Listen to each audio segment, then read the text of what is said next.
Well, this is National Finance Awareness Day. And if you're thinking about launching or expanding a small business, well, the numbers matter more than ever. From funding to strategy, it's all about knowing the rules and playing to win. Let's bring in William Stern. He is the managing director with the Bank of Cardiff, and he's going to help us out this morning. Hey, you're looking good there. I like the lighting that you have there back behind you there. Welcome to the show. Sounds good. Thanks for having me on. Yeah, I got a little studio here. Oh, nice. Very nice. All right, if you had to boil it down, what is the single biggest key to starting a business right now?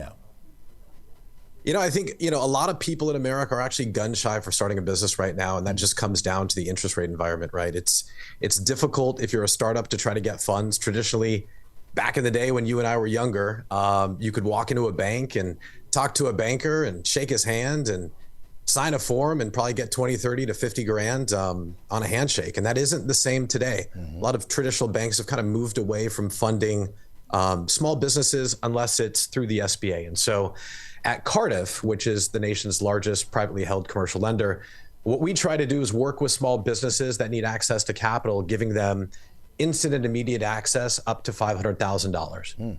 Wow. So is cash flow king, or is the credit just as important?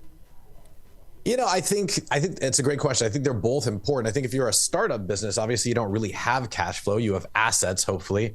But for most programs that, where a business is looking to expand an operation, let's say it's a dentist and they're looking for their second location, or it's a restaurant, they're looking for their second and third store. I think cash flow is king. Really, we're not looking, at least at our firm, we're not necessarily looking at your FICO score. Everybody's score goes up and down, just, and with sort of little control. And so what we just try to focus in on is the cash flow strong? And if the cash flow is strong, we're going to lend to you just enough money to kind of get you to your goal or get you out of the situation that you're in.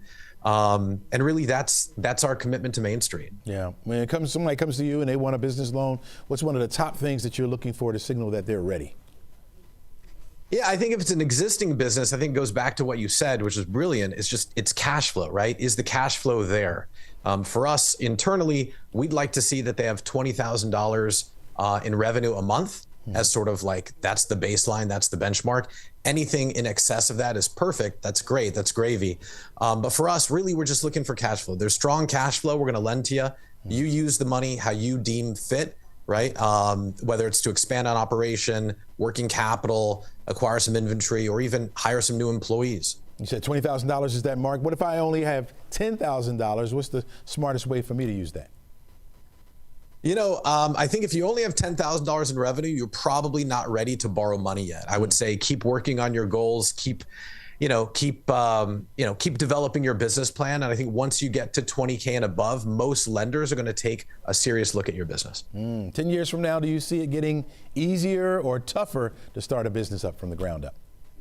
That's a great question. I think, because of this, this sort of advent of AI, I think it's becoming easier to start businesses. And I think it's taking less people and less sort of resources, tangible resources to start a business. I think we're in the age where we're probably going to see in the next 5 to 10 years, solopreneurs, right? Just a single entrepreneur start $1 billion business. And so, I think that's on deck. Okay, so you think about like maybe baby boomers now, they're starting to retire, they're getting older, they're ready to get rid of these businesses. Maybe they can't pass it on to the family. Is it smarter to go that route, or is it smarter to start from the ground up? I think you're asking fantastic questions. Yeah, you're right. A lot of baby boomers are sort of exiting their business. And if they don't have an heir to sort of pass it down to, or, I think what they're looking to do is sell the business. And traditionally, in order to acquire a business, you would need a lot of funding, and that's difficult these days.